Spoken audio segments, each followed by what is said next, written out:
Y buenas noches a todos, bienvenidos a Hora 23. Hay una variable que el gobierno sigue muy de cerca, y en realidad siguen todos los mercados muy de cerca, que es el indicador de riesgo país, y que en las últimas semanas, después de haber tocado un mínimo en la era Milei de 400 puntos básicos y entusiasmado a los mercados y al propio gobierno de la posibilidad de no solamente estabilizar plenamente la situación financiera, sino conseguir financiamiento internacional para de esa manera fortalecer mucho más la acumulación de reservas rumbo al año electoral 2027. En las últimas semanas ese indicador del riesgo país en la Argentina viene subiendo persistentemente.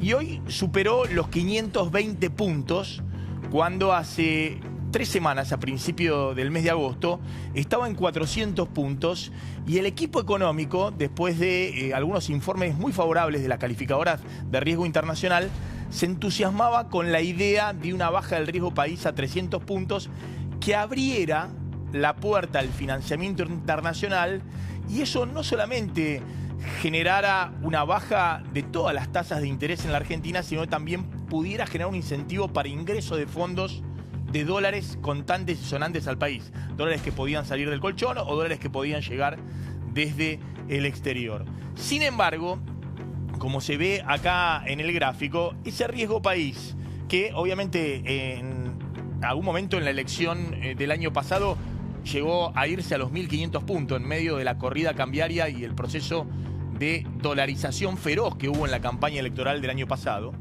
que en la época del gobierno anterior estaba en 2.500, 3.000 puntos, pero que en el gobierno de Milei había tocado los 400 puntos a principio de agosto, y de alguna manera algunos se entusiasmaban con la idea de que eso podía destrabar toda la economía rumbo al 2027. Y sin embargo, en las últimas semanas ese riesgo país empezó a subir.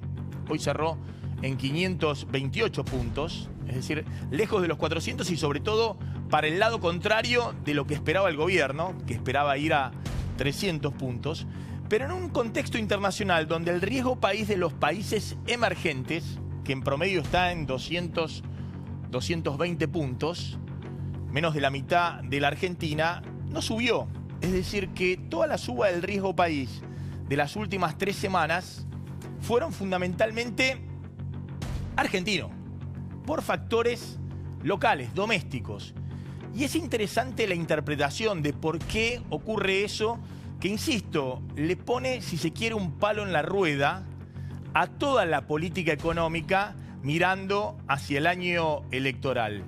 Y la interpretación más común que da vuelta en los informes de bancos internacionales, de consultoras privadas, es que la economía no termina de arrancar después del golpazo que tuvo el año pasado en el proceso de dolarización de carteras, de corrida al dólar en medio de la campaña electoral que disparó las tasas de interés y que significó un frenazo total de la actividad económica, la disparada de la morosidad, el freno total del crédito para las familias y para las empresas.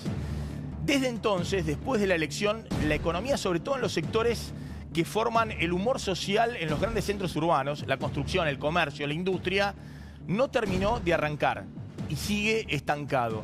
Y que eso golpea al gobierno en las encuestas, en el indicador de confianza en el gobierno que mide la Universidad de Itela y otros indicadores que muestran un deterioro de la adhesión del gobierno en la opinión pública, justamente por lo que está pasando en la economía real. Ese deterioro del gobierno abre el interrogante en los mercados financieros respecto a lo que pueda suceder en la elección del 2027. Hace 4 o 5 meses había un gran consenso de que la elección de Milei tenía una altísima probabilidad de reelección en el año 2027. Eso hoy ha disminuido. Hay distintas, si se quiere, mediciones respecto a cuál es la probabilidad de que Milei no sea reelecto el año que viene, pero sin duda ha dejado de ser una certeza y eso impacta en el escenario financiero, subiendo el riesgo país, acelerando un proceso de dolarización que muchos esperaban para el año que viene y que está incipientemente viéndose en el mercado argentino, tensionando la tasa de interés, reduciéndole el margen de maniobra al gobierno para reactivar esta economía.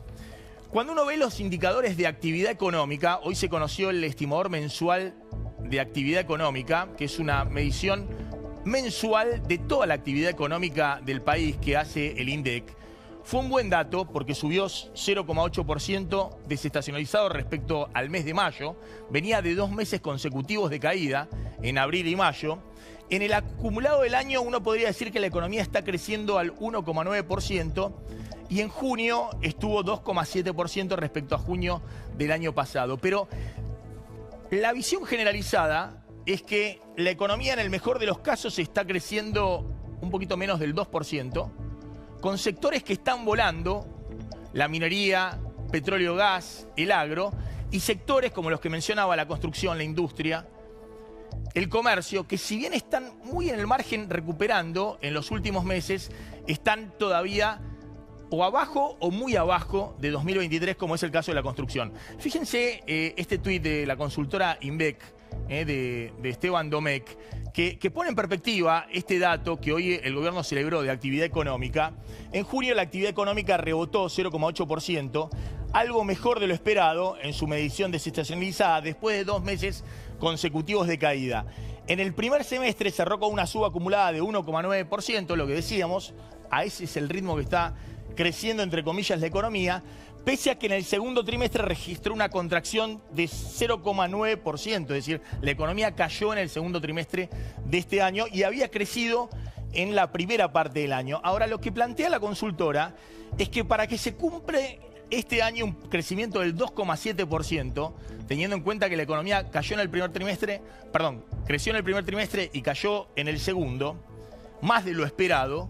Bueno, sería necesario que en la segunda parte del año la economía creciera 0,8% respecto al primer semestre del año, es decir, que hubiera un crecimiento. De hecho, si se ve el gráfico, lo que estamos viendo en esta economía desde mediados del año pasado, con el frenazo que significó la corrida electoral de la dolarización y la disparada de las tasas de interés, es una economía que está en un serrucho. Este es el nivel de actividad que recupera, esto es la recuperación el último mes, pero que está prácticamente estancado. De hecho, el nivel de actividad en junio está un poquito abajo de lo que estaba en diciembre del 2025. Y para que la economía crezca 2,7% este año tendría que hacer así.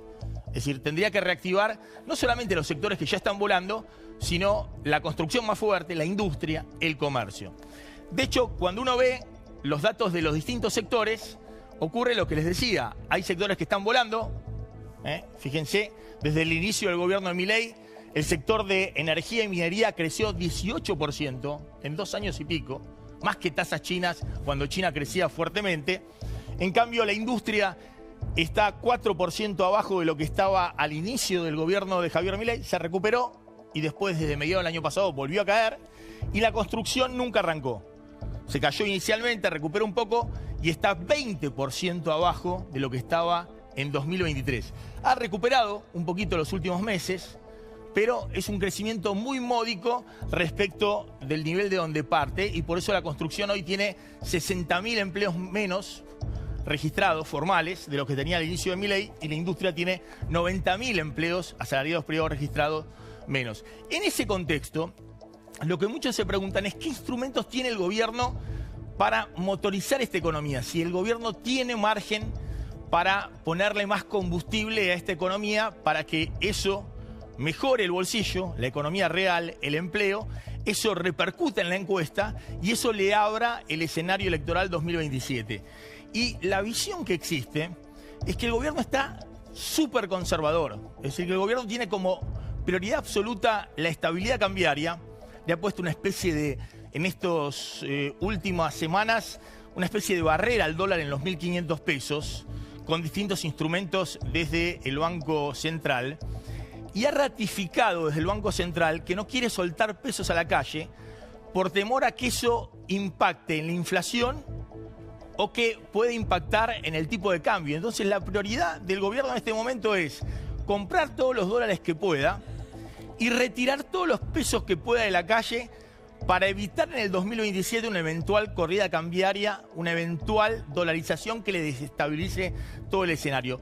Fíjense que el problema de fondo es que la inflación se resiste a derrumbarse y sigue alrededor del 2%, y por eso esta semana Santiago Bausili, el presidente del Banco Central, escuchen cómo ratifica que el Banco Central va a tener una política monetaria contractiva, pocos pesos en la calle, porque todavía la inflación no termina de ceder. Nosotros venimos manteniendo una política monetaria que es la misma desde el fin del año pasado, mantiene la misma orientación, es una política monetaria que sin duda no es expansiva, o sea, en términos de qué esperar para la política monetaria del Banco Central, no hay que esperar que el Banco Central esté buscando incentivar o motivar un aumento en la actividad económica a través de herramientas monetarias. Todo lo contrario, nosotros queremos que mantenemos un sesgo contractivo de la política monetaria, mientras que la inflación permanezca por arriba de nuestro objetivo de inflación, que es que la inflación en Argentina converja al nivel de inflación internacional.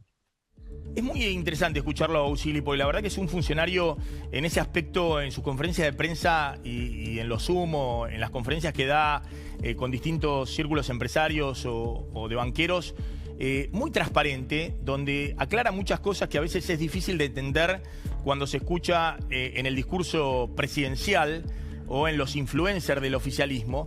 Y lo que está diciendo Bausili es que siguen preocupados por la inflación, que por eso el gobierno, cada vez que el Banco Central compra dólares y emite pesos, retira los pesos de circulación con emisión de deuda en pesos del Tesoro, porque no se ha recompuesto la confianza. Y es una economía en la cual, si el gobierno no tuviera esa política contractiva, dice Bausili, bueno, podría repercutir en la inflación o, no lo dice, pero se sobreentiende, podría presionar sobre el tipo de cambio. Fíjense cómo esto contrasta con lo que en las últimas horas dijo el presidente Milei, que iban a hacer un recital para festejar el 0,8% de inflación mayorista, que es la inflación de bienes, muy atado al tipo de cambio. Es un sector de la economía que viene con una inflación mucho más baja que la inflación de precios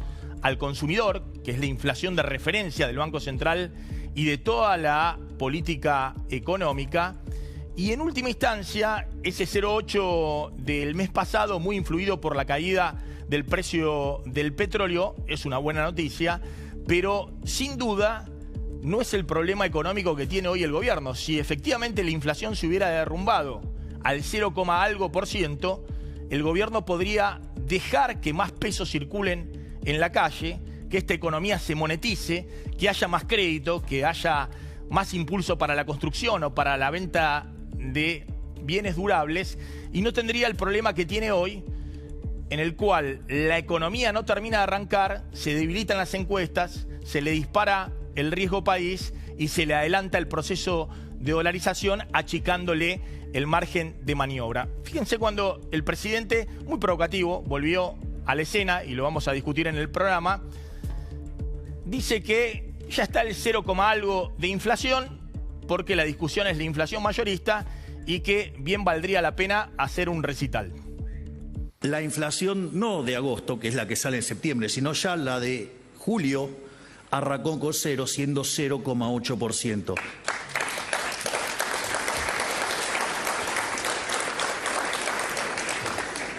Es más, debería cumplir la promesa de que si arrancaba con 0 en agosto iba a ser un recital, así es que estás trabajando en eso, gracias.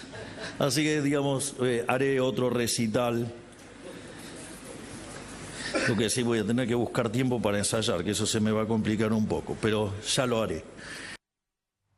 Ahora vamos a discutir con Javier Timerman, un hombre del mercado financiero, qué está pasando por detrás de la economía, qué es lo que temen los mercados, qué se está viendo en la economía real, en la encuesta, por lo que está sucediendo con el riesgo país. Y está Jorge Giacobbe, con quien vamos a analizar a quién le habla el presidente. Pues el ministro de Economía y Bausili claramente están preocupados por hablarle a los agentes económicos, pero ¿con quién está conectando hoy el presidente cuando sale con un discurso muy provocador en contra de los empresarios, de los economistas y donde cuenta poco menos que la economía está en sus máximos de nivel de actividad de consumo y con una inflación de 0, algo. Arfox, 100% eléctrico premium, llegó a la Argentina y a la concesionaria Bike La Plata, la concesionaria número 1 en ventas de bike en la Argentina. Gracias por ser parte de este fenómeno de clientes que nos recomiendan y nos permiten llegar a todo el país. Desde La Plata, seguimos creciendo con nuestro amplio stock y la última tecnología Bike. Tomamos tu usado y te ofrecemos financiación para que el placer de Bike sea tuyo. Contactanos y subite al auto de tus sueños. Bien, ya estamos con Pablo Fernández Blanco, con Delfina Galarza, con Hernán Harris y, como les decía, se suman Javier Timerman de AdCap, fondos de inversión, y está Jorge Giacobbe. Gracias, Jorge, por venir. Ahora vamos a analizar la última encuesta de Jorge Giacobbe, que ha generado mucho ruido en el ambiente político y también en el gobierno. Javier, ¿querés un poquito descargar un poco lo que estaba planteando recién? Se mueve el riesgo país, se mueve un poquito el proceso de dolarización típico en la Argentina, tensiona las tasas de interés. ¿Qué está pasando detrás de eso que no dicen hoy está la estabilidad totalmente garantizada, pero le va recortando márgenes de maniobra a la política económica?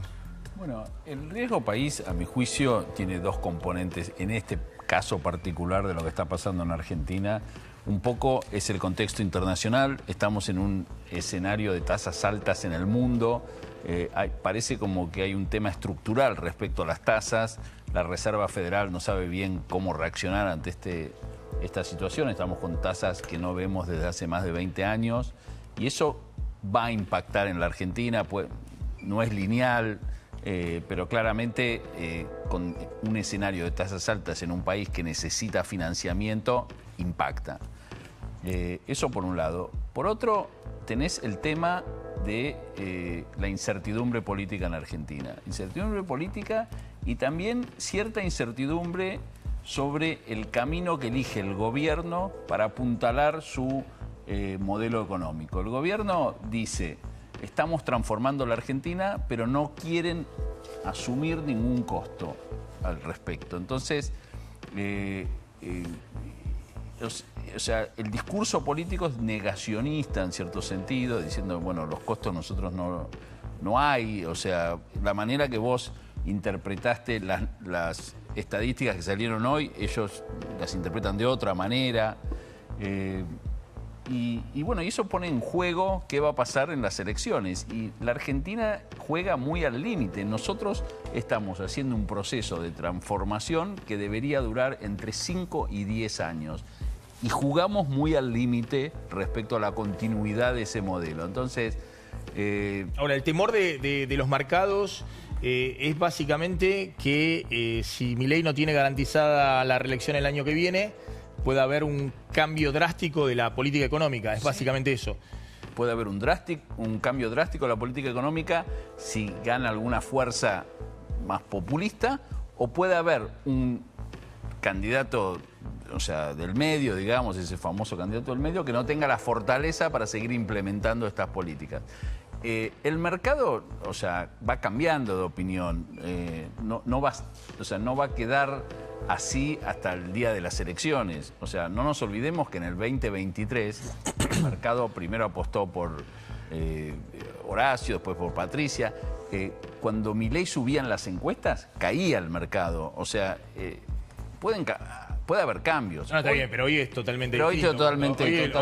Hoy si la economía funciona, si Milei está fuerte en las encuestas, hoy es totalmente... el riesgo país se desploma. Ahora, la pregunta es ¿qué están mirando? ¿Están mirando la actividad económica real? ¿Están mirando qué pasa con los sectores que marcan el humor social? Es el humor social. Sí. O sea, el mercado entiende, como pasó en otros procesos de transformación, que esto tiene costos. O sea...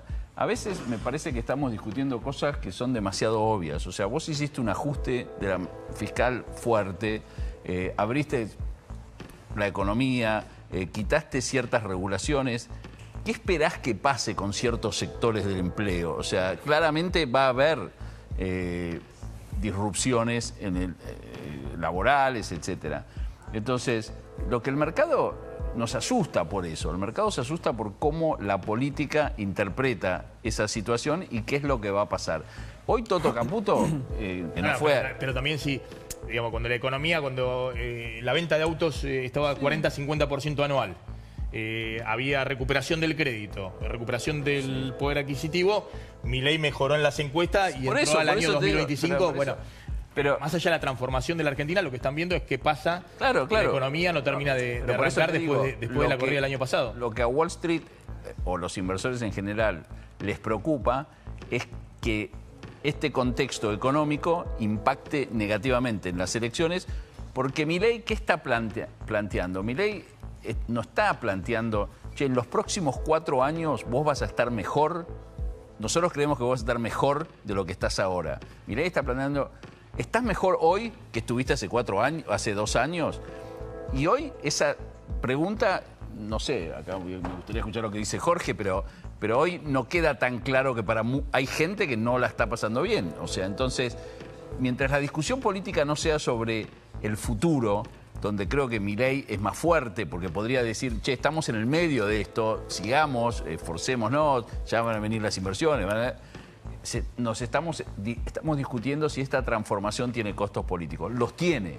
Y Wall Street le preocupa mucho eso y el riesgo país va a ir moviéndose acorde. Lo sumo a Jorge Giacobbe. Jorge, ¿qué estás viendo, digamos, en este momento del gobierno? Que como dice Javier, está pasando lo que tiene que pasar, que es que un montón de gente decide ir de vuelta al traumatólogo. El traumatólogo son 48 sesiones de dolor, Maxi. Únicamente tenés premio al final si sobrevivís al dolor. Vamos por la sesión 33 y hay una parte que le tiemblan las piernas y otra vez quiere abandonar el tratamiento. Y digo otra vez porque ya abandonó el tratamiento cuando el traumatólogo era Mauricio Macri. En este momento, Milei tiene la misma imagen positiva que tenía Mauricio Macri para el equivalente de su gobierno y el comportamiento de su electorado es exactamente el mismo. Ponen un presidente liberal, lo discuten durante 2 años, lo refuerzan en elecciones de medio término y después le empiezan a soltar la mano. Y cuando le soltaste la mano demasiado, de repente te das cuenta de que es tarde, ¿no? A ver, veamos ahí alguna de las encuestas de imagen. Dale. Esta es tu encuesta, ¿no? Sí. ¿Qué estamos viendo? Imagen, porque a mí me la tenés que dar en braille para verla desde esta. Ahí la imagen positiva de Javier Milei, ahí la tenemos en casi 34 puntos. Hay 8 de regular, Maxi, y hay 57 puntos de imagen negativa. Déjame hacer una aclaración. ¿Este 57% de imagen negativa ya decidió votarle en contra? No, de ninguna manera. Ya decidió votarle en contra el 45%, que es el mismo 45% que le votó en contra en la segunda vuelta del 23. De modo tal que no es que todo está en discusión. Las cosas están bastante parecidas a como arrancaron en el 2023. El 45% absolutamente en contra. No lo va a querer nunca, haga lo que haga y pase lo que pase y meta los goles que meta. Hay otro 35% que todavía lo sostiene. Es decir, conserva su base electoral. Claro. Y la pregunta es, ¿cuánto crece sobre esa base electoral? Y el tema es la otra parte, la que se sumó a Milei en la segunda vuelta, no porque lo haya elegido, sino porque había que optar entre Frankenstein y el hombre lobo. Esa parte de la población, que tiene más de 51 años preferentemente, que es mujer preferentemente, era lógico pensar, por su momento vital, que cuando la crisis se pusiera larga y profunda, le iban a temblar las piernas. Y entonces, vuelvo a algo muy, muy, muy importante que señalaba Javier con otro nivel de elegancia. Cuando vos vas al traumatólogo, estás en la sesión 33, te duele tanto que ya no se trata de si entendés o no entendés el plan, se trata de que no lo soportás. El traumatólogo en este caso te dice, ¿sabes qué? Sos un cobarde, el dolor no existe. Te están mintiendo, te están instalando en la cabeza que tenés un dolor que en realidad no lo tenés. Vos decís, wow, es la desconexión absoluta. Esta comparativa que hizo mucho ruido, porque hasta ahora la visión era, Milei puede tener 35 de base, hay otro, Aurelio dice está más cerca de 40, más o menos lo que tenía cuando fue la elección del año pasado. Pero del otro lado hay una atomización, están todos peor. Pero vos mostraste esta encuesta tuya, sí, que generó mucho ruido. Generó mucho ruido porque se lo ve en paridad con Kicillof. Porque Kicillof este mes está algún punto arriba de Javier Milei en términos de imagen positiva y porque el mercado en particular Maxi, es un conjunto de gente que atraviesa fases maníacas y depresivas dependiendo de los datos que aparezcan. El mes pasado nos armó este revuelo y Kicillof tenía 0,3 menos de imagen positiva. Fíjate que lo que cambió no es tanto, Kicillof no está creciendo, sino que Milei bajó unos puntos y eso produjo un revuelo solamente porque uno está arriba del otro. Que en términos estadísticos la diferencia tampoco es tanta. Perdóname, Jorge, No, si fueran las elecciones el domingo, ¿quién ganaría? Si fueran las elecciones el domingo tendríamos... Entre estos dos candidatos, ¿eh? Sí, con estos dos candidatos Sí. tendríamos dos partes cercanas a 35 para arrancar una PASO o una general. Cuando lo vas descremando y pones a la gente en una situación de segunda vuelta, los dos asumen valores cercanos al 45%. Claro. Y tenemos 10 puntos, Pablo, 10 puntos que están en el negro absoluto conceptual, que yo agarro la base de datos, miro caso por caso y no me dan ningún bueno, indicio de a dónde los puedo asignar. Ahí se explica Claro, lo que, o sea, claro. lo que se adelanta la dolarización, la suba el riesgo país. Claro, claramente. Se mueve el escenario financiero, ¿no? Pero claro, porque o sea, este escenario que plantea Jorge, que yo creo que es muy razonable de esperar que sea así si hay elecciones el domingo.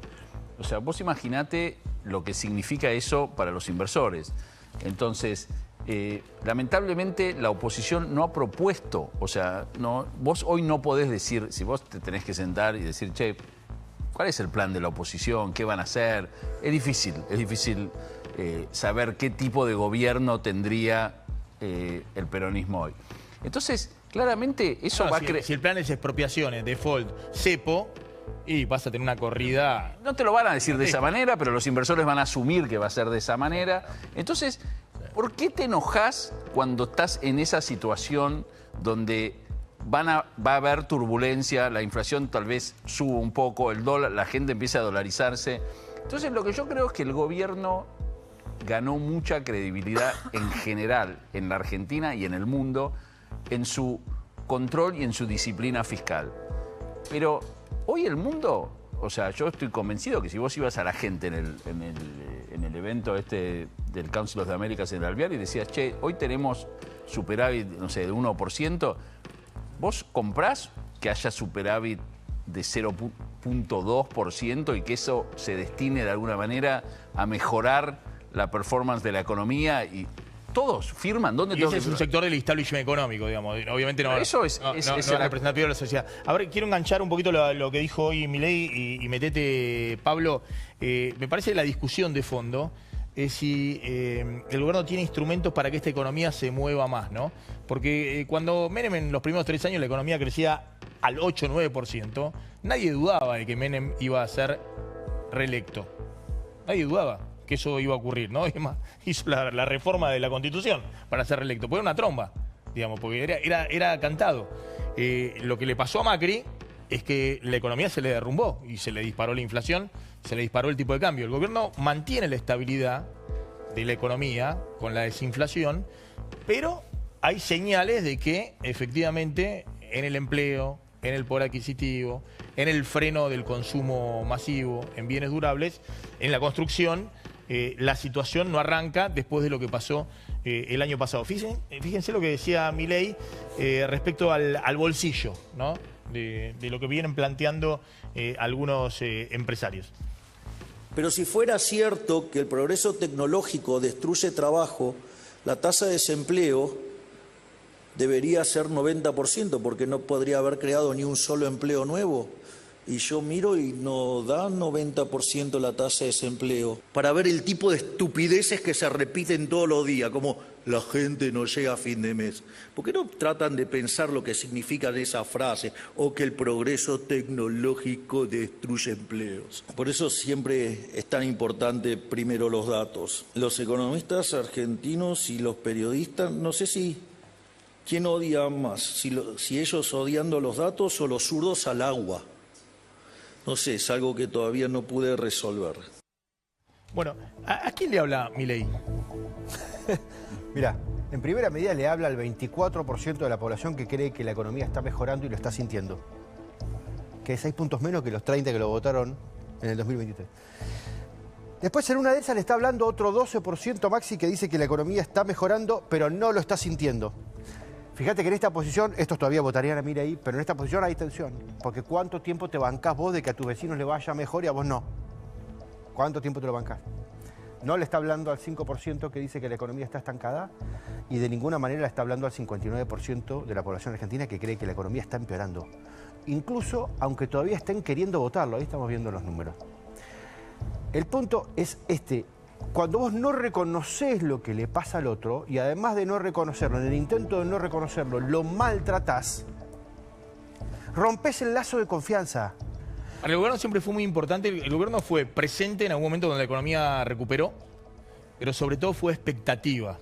Vos decís que la expectativa se ha deteriorado, la expectativa de las cosas van a mejorar. La estabilidad de la que vos hablabas antes, a mi criterio, y yo no soy economista, Sí. pero hablo desde la percepción, es una estabilidad relativa porque la gente está viviendo 0,5 peor que el mes pasado, Maxi. Es una estabilidad por la cual le pagaron electoralmente el año pasado al gobierno. Y ya está pago, Entonces, en realidad es un pequeño deslizarse lacónico hacia una situación peor. Eso es lo que está empujando a mucha gente a poner un pie más allá de la frontera de dolor tolerable. Ahora, si para noviembre del año que viene, ese 10% que tenemos en un lugar inescrutable, si para ese momento esa gente vive 0,5 mejor que el mes pasado hace 6 meses, no te digo 8%, te digo 0,5 mejor que el mes pasado durante 6 meses, yo te digo que la cosa tuerce para un lado claramente. Porque esa parte de la población le está diciendo, flaco, reaccioná, entendé que no doy más. Primero lo tenés que reconocer y después tenés que hacer el proceso para ver si me puedes dar una mano. Ahora, perdón, a propósito de esto, y me parece que es importante traerlo a la discusión porque es una discusión que se está dando incluso al interior del gobierno. Por un lado vos tenés a Milei que dice, no, el plan es correcto, esto si lo dejamos funcionar va a redundar en resultados positivos. Hay otra parte, una parte del ala política e incluso gente en el Ministerio de Economía que dice, bueno, podemos empezar, un poco como decía Timerman recién, podemos empezar a aflojar un poquitito, no del todo, pero ¿se puede dar algún tipo de estímulo al consumo? Bueno, Milei te baja el pulgar. ¿Se puede dar algún beneficio para acá? No, Milei te baja el pulgar. Por eso, la pregunta que yo me hago y que les traslado es, en términos políticos, porque en definitiva el político quiere ganar las elecciones, al menos eso entiendo, ¿no habría que hacer algo, no debería... Olvídate de la economía directamente, pero también en clave política. ¿No tendría que hacer algo un poco distinto? Porque cada vez más sectores, hoy Patricia Bullrich también lo reclamó, que la mejora de la economía, de la macro, no llega a la gente. Esto se está haciendo cada vez más grande, incluso dentro del gobierno. Lo que pasa es que yo creo que el gobierno juega muy a fondo y muy al límite, ¿no?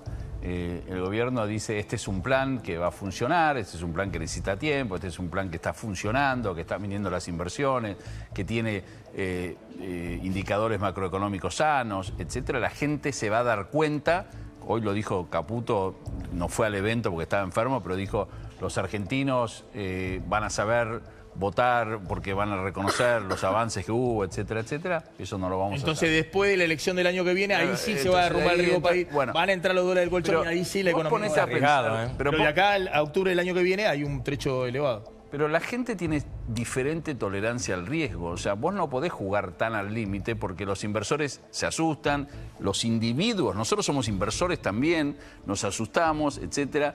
Entonces, yo creo que el gobierno tiene el espacio para hacer política más, o sea, impulsar fiscalmente la economía con algunas medidas que, como dijo Jorge, vos no necesitas realmente, tenés que mejorar las expectativas de la gente con un impulso, creo yo. Te lo cambio, eso el gobierno diría, bueno, ahí están los keynesianos que me piden el tema fiscal.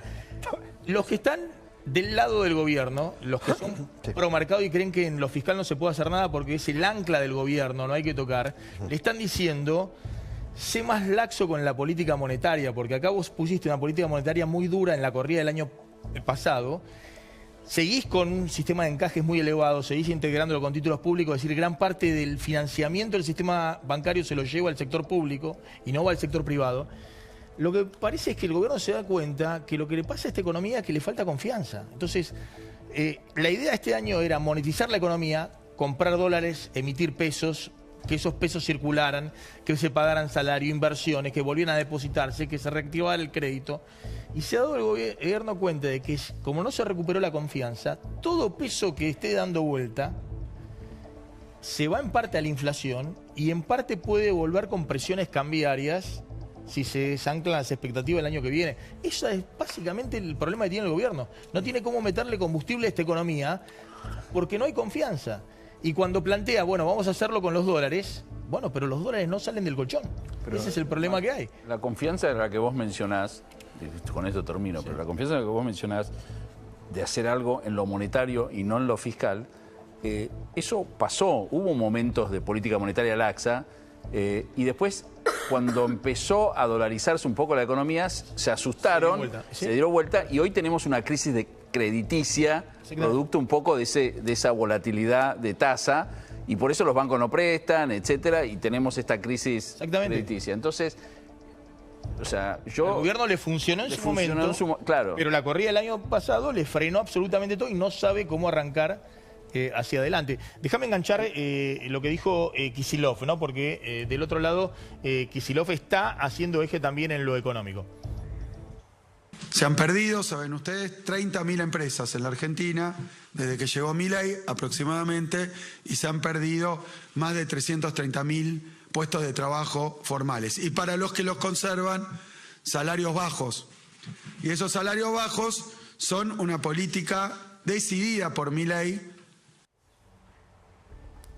Bueno, ahí está Kicillof. Engancho con lo tuyo, con el tema empresa. Lo que dice Kicillof son los 240.000 puestos de trabajo asalariado privado registrado que marca el Sistema Integrado Previsional Argentino respecto a noviembre de 2023, más 80.000 empleos públicos menos. Esa es la motosierra, ¿no?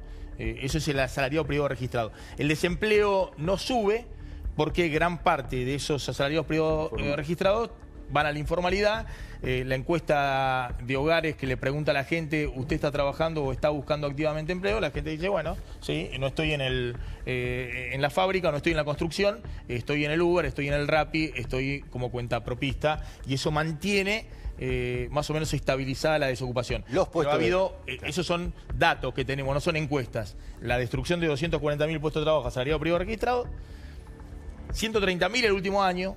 Se había recuperado fuerte la segunda mitad de 2024, principio de 2025. Cuando la economía se frenó, se volvió a destruir empleo privado. El empleo público se viene destruyendo porque es política oficial, la motosierra, lo ha dicho el gobierno. ¿Qué está pasando con algunos sectores que son muy demandantes de empleo, como es el caso de construcción, industria? Bueno, vamos a poner un poco en perspectiva esto de que la economía tiene un crecimiento heterogéneo, Maxi. En primer lugar, hay tres sectores a los que les va bien, que es el petróleo, sobre todo vaca muerta, la minería y el campo, un poco el sector financiero también, pero si te das la vuelta para el otro lado, hay algunos sectores que realmente la están pasando muy, pero muy mal. Acá juntamos para mostrarles las últimas noticias, la verdad es que son negativas, de algunos sectores que la están pasando mal y son justamente algunos de los que tienen más facilidad o mayor propensión para la creación de empleo. Sector textil, en los últimos días, esto es en las últimas 3 semanas, ¿sí? Son datos de las últimas 3 semanas. Se anunció el cierre de 2 plantas en la provincia de Buenos Aires y hay 120 trabajadores afectados. El sector textil es uno de los más complicados junto con la metalmecánica. Acá también lo agrupamos con la fabricación de maquinaria agrícola. Hay empresas en procedimientos preventivos de crisis, hay 35 despidos por una cuestión, no podemos mencionar las marcas, los nombres, pero los datos son estos, con lo cual también es un sector que se está achicando. En este caso particularmente no porque al campo le vaya mal, por ejemplo, sino porque hay maquinaria que viene de afuera a mejor precio para quien la compra. Hay problemas también en Tierra del Fuego, hay unas 300 desvinculaciones en curso. Naturalmente estamos hablando del sector de electrónica, con lo cual y metalúrgica con 52 trabajadores afectados y el cierre de una planta. Insisto con esto es noticia, esto es lo que pasó en las últimas 3 semanas. Si vamos más atrás en el tiempo, encontramos más noticias de este tipo. De los 240.000 empleos asalariados privados registrados menos, 90.000 son de la industria, 60.000 son de la construcción. Estamos hablando de registrados, ¿no? Formales, en blanco, privados, el resto de otros sectores, pero básicamente es industria y construcción. El gobierno dice, bueno, se van a crear en otro en otros lugares. Por ahora, lo que se crea es en la informalidad. La informalidad termina siendo como un amortiguador social de la situación. Habló Milei de Sturzenegger también. Puntualmente, Maxi, habló de Federico Sturzenegger, del ministro de Desregulación. Lo defendió, por supuesto, ¿no? Y dijo, entre otras cosas, fue fuerte, directo al referirse a Sturzenegger. Y lo que dijo fue: cuando vean a una mierda humana criticando a Federico es porque están tocando un negocio. Esto es textual lo que dijo el presidente Javier Milei, además que destacó especialmente la tarea de Sturzenegger al eliminar regulaciones y sostuvo que ya fueron 17.000 esas desregulaciones que tuvo. Acá también me parece, Maxi, importante destacar una partecita política, ¿no? Quienes atacan a Sturzenegger, habla de la oposición, pero me parece que también es un mensaje para adentro del gobierno, que Sturzenegger recibió cuestionamientos, sobre todo por el tratamiento legislativo de sus últimas iniciativas que estuvieron en el Congreso de la Nación. Bueno, este fue un punto, me parece un mensaje para afuera y un mensaje dentro del propio gobierno. Cuando ustedes desregulan, a ustedes lo que va a pasar es que les va a liberar beneficios. Eso va a permitir que ustedes sean más competitivos, les va a permitir ofrecer mejores productos de mejor calidad. El problema es que esas regulaciones no están porque sí. Es decir, esas regulaciones atrás tienen un kiosco. Yo cuando leí las quejas, lo primero que dije es: conozco quién es la contraparte de esas quejas. Dije, qué buen trabajo está haciendo Federico.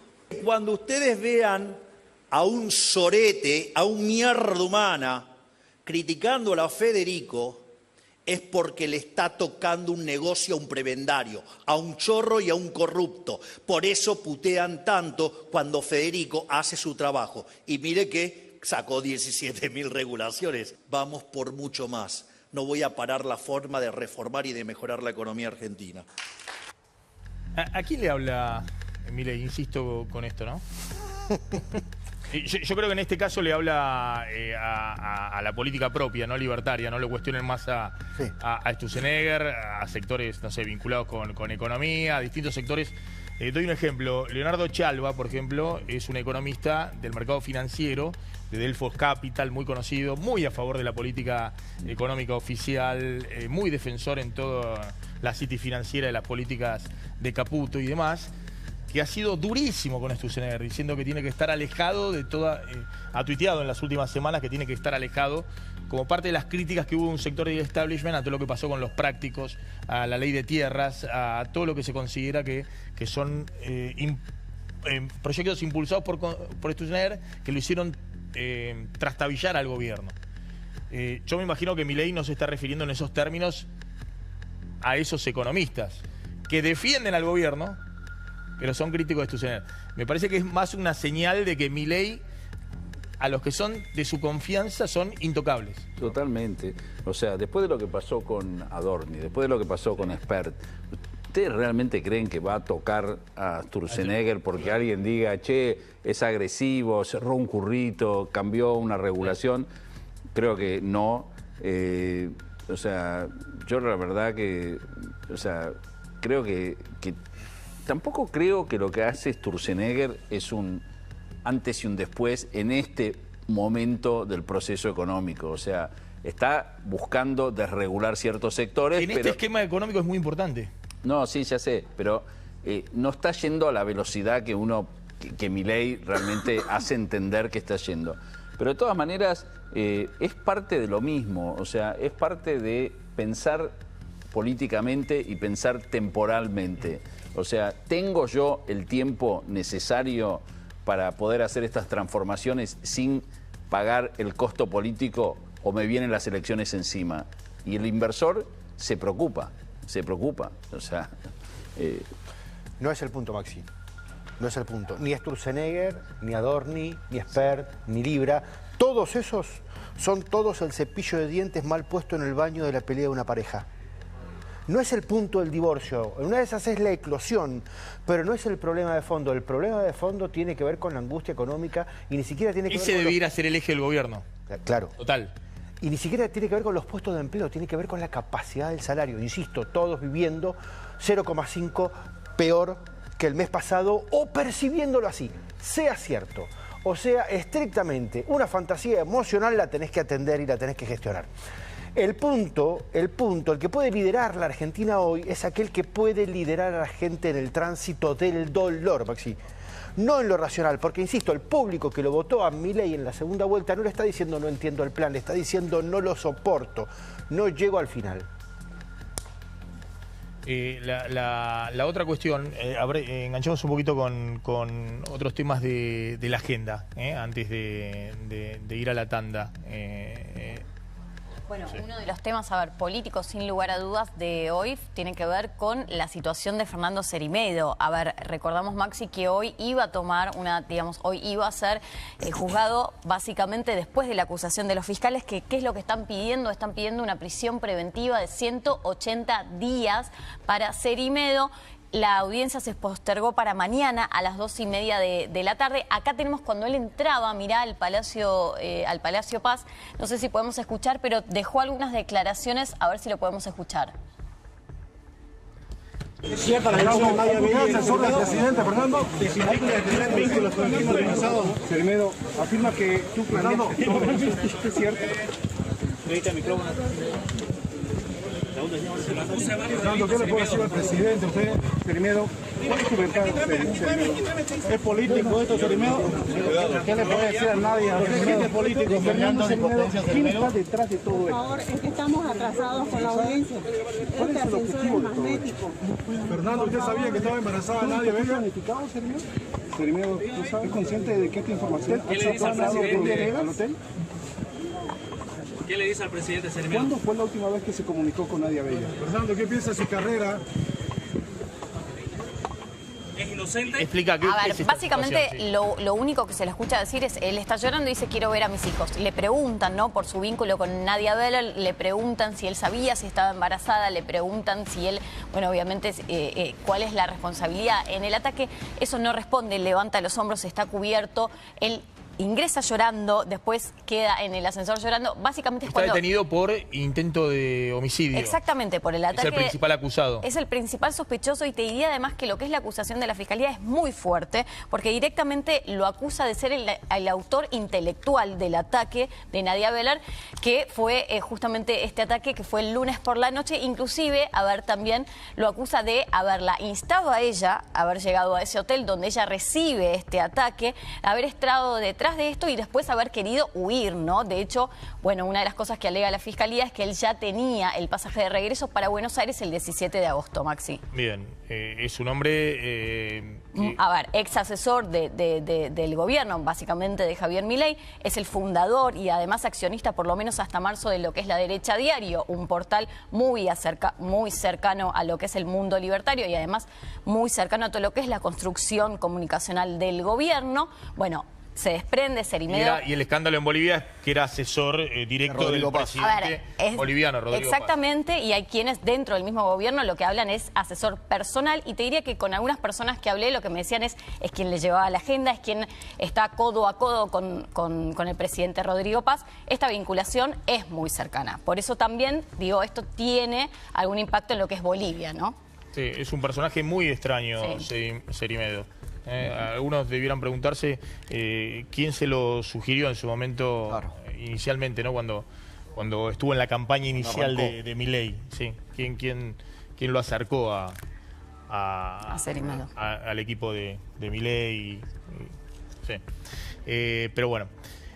Gracias, Javier Timerman. No, gracias. Gracias, Jorge Giacobbe, muy amable.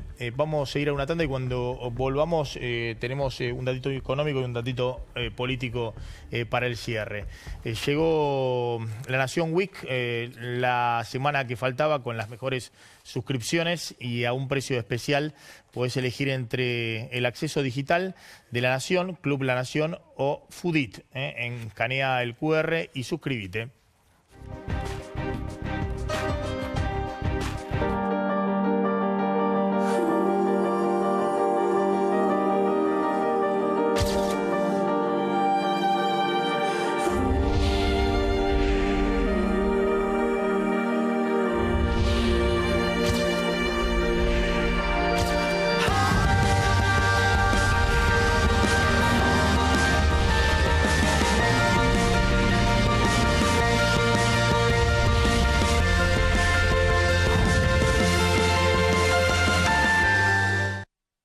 La Nación 104.9. Más música. Infórmate en lanación.com. Conectate con el periodismo de calidad. Hoy a través de App YPF podés ser accionista de la compañía de mayor crecimiento del sector. Sos dueño ahora y vas a poner el ojo en todo.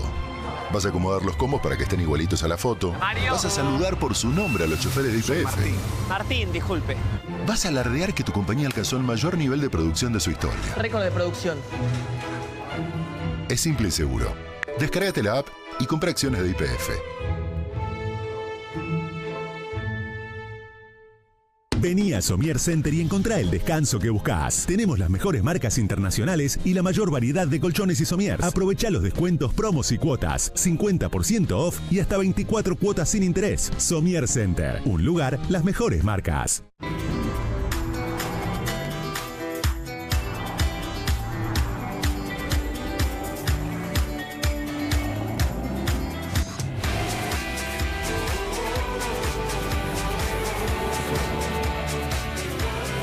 YETU Serie T. Elegí tu camino. Escribí tu historia. Tremenda, es tremenda, pero No, viejo, no, pausa. Si creías que para tener tu primera cuenta necesitabas cobrar un sueldo, Viejo, transferime. no hace falta. Empezá a manejar tu plata con la app Santander. Empezar es más fácil si tenés Santander. ¿Vuelven al cole? Vuelve la pelea entre tu lanchera versus el kiosco del recreo. ¿Vuelven al cole? Volvemos con vos. Supradin Kids también los acompaña en su sano crecimiento y desarrollo. La mañana comienza, y aunque a veces cuesta empezar, con una taza de Nescafé encontramos la fuerza para volver a la vida. Y... estamos listos. El día es tuyo. Créalo a tu manera con Nescafé. Llegó lo nuevo de Zephyrus, inspirado en los personajes de Disney, Pixar, Marvel y Star Wars. Colecciónalos todos y convertí cada día en una aventura diferente. Zephyrus aromatiza tu mundo. ¿Qué hace a un verdadero hincha? Lo que de verdad hace grande a un hincha es la panza. La panza, zapán, pancita. Porque nadie más se banca el estrés, los choripanes, los asados y el sufrimiento infinito de una tanda de penales. Y el fútbol, sin dolor de panza. Cuídala con Buscapina. Don't stop me now. Don't stop me. 'Cause I'm having a good time, having a good time. Shooting star leaping through the sky like a tiger, defying the laws. Nuevo Scoffler Extra. Extra tentador. Extraordinario. ¿Un ataque por la espalda? Llegó la nueva cinta Python para arreglar lo que sea, donde estés, con una resistencia salvaje. Python, resistencia salvaje. En Santander ayudamos a mucha gente que es dueña de su pyme, de su pequeño y mediano enrosque. Nunca fui muy tecnológico, la verdad. Se me mezclan todas las claves de las aplicaciones. Las reservas en hora pico siempre traen confusiones. María, mesa para dos. José María. Si empiezo a vender a Nueva Zelanda hay como 15 horas de diferencia. No entiendo si estoy adelantado o me estoy quedando atrás. ¡Enrosque! Santander te ayuda con esos enrosques para que tu pyme crezca. El banco digital de las pymes. Es el momento. Santander. De chica, cuando Noel miraba el cielo, me decía, quiero estar ahí, papá. Nosotros nos encargábamos que esté fuerte, que tomara su vaso de leche todos los días. Cuando todavía no había naves espaciales, había cuidado, había nutrición. Leches La Serenísima. Dar lo que importa. Los empresarios saben rodearse de personas aún más inteligentes que ellos y ofrecerles Módulo o Mint Plus, con óptica y ortodoncia. Si sos empresario, conoce nuestros planes competitivos. Omint, expertos en salud para empresas. Mamá, papá, si sentís que no llegás, quédate tranquilo. A todos nos pasó. Lo que estás viviendo es crianza. Y por si no te lo dijeron todavía, lo estás haciendo bien. Con cada bebé nacen nuevos papás y mamás. Babysec Ultra Soft. Lo estás haciendo bien. En ProPlan, creemos que una nutrición excepcional enriquece mucho más que los días en su vida. Enriquece la vida en sus días.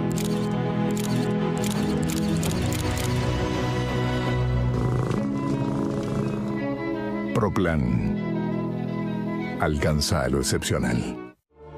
Los efectos secundarios de tomar antibióticos pueden afectar tu flora intestinal, causando diarrea. Elegí Enterogermina Plus, el probiótico número 1 en el mundo que trata y alivia rápidamente la diarrea. Enterogermina Plus, número 1, recomendado por médicos.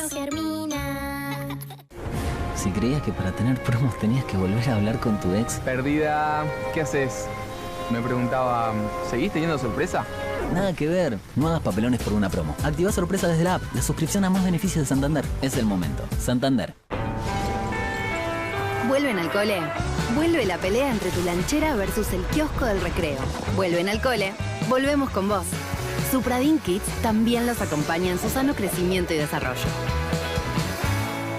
Cuando cruzás la puerta de Shell Select, ¿venís por lo que querés?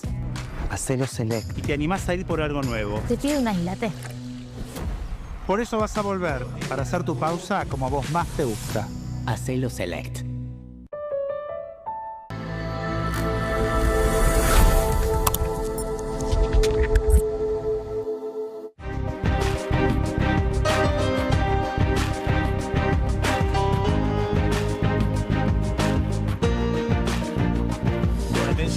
Hernán, agenda de Milei en Estados Unidos. Sí, Estados Unidos va a estar invitado de honor en el mes de la herencia hispana. Es un foro político empresarial, está como un invitado de honor. Y también va a viajar a Francia, donde va a estar en visita oficial para la Argentina Week, y donde va a dar además un discurso ante empresarios e inversores, y además va a recibir un premio, un reconocimiento del Paris Economic Forum. Eso es el viaje que tiene el presidente Javier Milei. Esto va a ser a partir del 29 de septiembre y los Estados Unidos en Washington el 14 de octubre. Bueno, ojo que los Estados Unidos es casi la previa de la elección. La elección, ¿no? La de medio término, exactamente. Sí. Exactamente. Sí. Así que bueno, no sé si va a ser campaña por Trump. Digo que sí. Probablemente. Seguramente. Latina. Gracias, colegas. Nos retiramos, nos reencontramos como siempre en hora 23 el próximo jueves. Gracias.